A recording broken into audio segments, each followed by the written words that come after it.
السلام علیکم ورحمۃ اللہ وبرکاتہ۔ نحمدہ ونصلی علی رسولہ الکریم۔ 15 شعبان کے حوالے سے تھوڑی سی گفتگو کرنا چاہتا تھا کہ ہمارے یہاں اس رات میں خصوصاً عجمی ملکوں کے اندر بہت سی بدعات پیدا ہو گئی ہیں، مثلاً آتش بازی کرنا، حلوے تقسیم کرنا، دیگیں چڑھانا اور بھیڑ بنا کے مسجدوں میں جمع ہو جانا، جماعت کی صورت میں صلاۃ التسبیح پڑھنا۔ تو اس کا کوئی نہ ہمارے نبی سے ملتا ہے، نہ صحابہ کے عمل سے ملتا ہے، نہ تابعین کے عمل سے ملتا ہے۔ تہوار منانا اسلام نے دن میں سکھایا ہمیں۔ اسلام کے اندر جو تہوار منائے جاتے ہیں وہ دن کی روشنی میں ہیں، یعنی عید الفطر کا تہوار، عید الاضحیٰ کا تہوار۔ تو یہ تہوار جو ہے صبح صبح اٹھ کے لوگ عید کی نماز پڑھنے کے لیے دن کی روشنی میں مسجد کے اندر جاتے ہیں اور دن کی روشنی میں ایک تہوار مناتے ہیں۔ تو تہوار کے طور پہ اس کو منانا یہ بھی اسلام سے ثابت نہیں ہے، اور خصوصاً رات کے وقت تو اسلام نے سکھایا ہی نہیں۔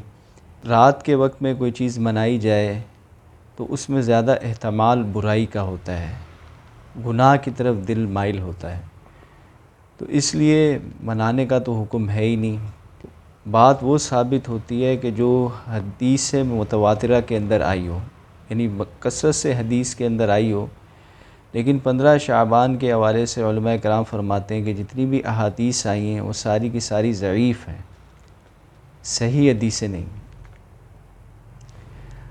ہاں، روایت کے اندر اتنا آیا ہے کہ ہمارے پیارے نبی صلی اللہ علیہ وسلم اور صحابہ کرام رضوان اللہ تعالی علیہم اجمعین، تابعین اور امت کے ایک بڑے طبقے کے عمل سے یہ پتہ چلتا ہے کہ اس رات کو عبادت کرتے تھے، وہ بھی گھر کے اندر نوافل کا اہتمام کر لیا، اور دن کو اٹھ کے روزہ رکھتے تھے، یعنی دن کا روزہ اور رات کی عبادت اتنی ثابت ہے۔ اب عبادت کے اندر کوشش کرنی چاہیے، ہمارے پیارے نبی صلی اللہ علیہ وسلم نوافل کا اہتمام گھر کے اندر کرتے تھے۔ فرائض جو ہے وہ مسجد کے اندر ادا کرتے تھے، اور نوافل جو ہے وہ گھر کے اندر ادا کرتے تھے۔ ایک حدیث میں آتا ہے کہ اس رات میں اللہ جل شانہ تمام مسلمانوں کی مغفرت فرما دیتے ہیں، صرف 5 لوگ ایسے ہیں جن کی مغفرت نہیں ہوتی، جن کے لیے معافی نہیں ہے۔ ایک شرک کرنے والا، دوسرا کینہ رکھنے والا، تیسرا والدین کا نافرمان، یعنی والدین کا وہ نافرمان جس نے والدین کا دل دکھایا ہوا ہو، چورا چورا کیا ہوا ہو، دکھ دیتا ہو والدین کو۔ چھوٹی موٹی غلطیاں تو ہر بچے سے ہو جاتی ہیں، لیکن جو بہت زیادہ والدین کا دل دکھائے اس کی بھی اس رات میں مغفرت نہیں ہوگی۔ اور شراب پینے والا، تو یہ 5 اشخاص کو ہٹا کے اللہ جل شانہ تمام مسلمانوں کی مغفرت فرما دیتا ہے۔ اور اس رات کے بارے میں جو عمل ہمارے ہاں مشہور ہوئے ہیں، خصوصاً جو ہے قبرستان جانے کا، تو جو ایک ضعیف حدیث اس کے بارے میں ملتی ہے، باقی صحیح حدیث کوئی بھی نہیں ملتی کہ ہمارے پیارے نبی صلی اللہ علیہ وسلم اس رات کو قبرستان گئے ہوں۔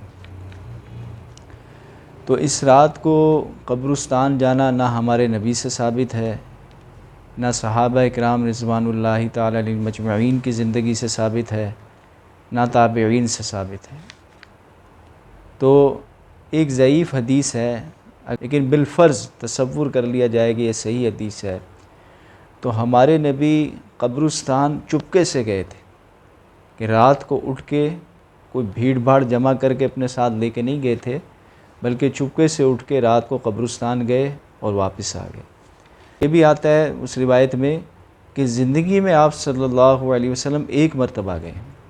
ہمارے ہاں تو ہر سال جانے کا رواج بن گیا ہے کہ ہر سال اہتمام کر کے لوگ جمع ہو کے بھیڑ رش کی صورت میں وہاں جاتے ہیں۔ تو اگر جانا بھی ہے تو زندگی میں ایک دفعہ جائیں، اگر سنت ادا کرنی ہے، اگر سنت سے یہ بات ثابت بھی ہوتی ہے تو پھر زندگی میں ایک دفعہ جائیں، اور چپکے سے جائیں جیسے ہمارے پیارے نبی کے، اگر سنت ادا کرنا چاہتے،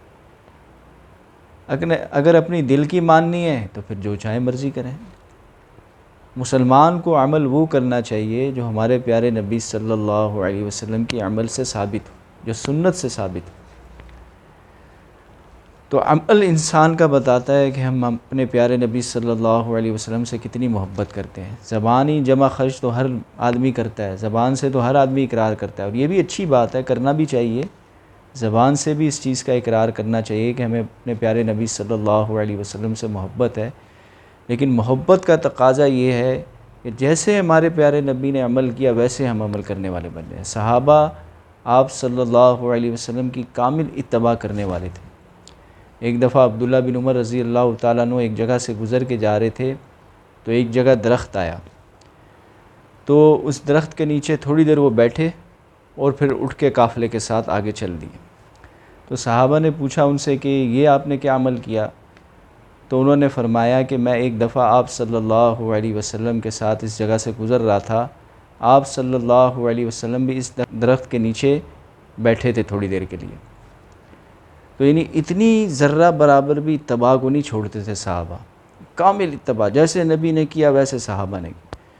تو بھئی صحابہ کی زندگی سے بھی ثابت نہیں ہے قبرستان جانا،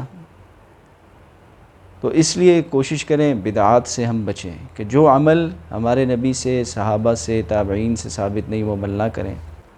ایک روایت میں یہ آتا ہے کہ اس رات اپنے گھر والوں پہ دسترخوان وسیع کیا جائے اور کچھ حصہ غریبوں میں بھی تقسیم کر دیا جائے، لیکن اس روایت سے یہ سمجھنا کہ بھائی وہ دیگیں چڑھائیں، حلوے بنائیں، حلوے تقسیم کیے جائیں، اور جو ہے وہ شربت بنائیں، شربت تقسیم کیے جائیں، ایسی کوئی بات صحابہ سے یا ہمارے پیارے نبی سے ثابت نہیں۔ تو جو شخص اس رات اپنے گھر والوں پہ دسترخوان وسیع کرتا ہے، اللہ جل شانہ اس کے مال میں برکت عطا فرماتے ہیں۔ تو اللہ جل شانہ ہمیں سنت کے مطابق زندگی گزارنے کی توفیق عطا فرمائے۔ السلام علیکم ورحمۃ اللہ وبرکاتہ۔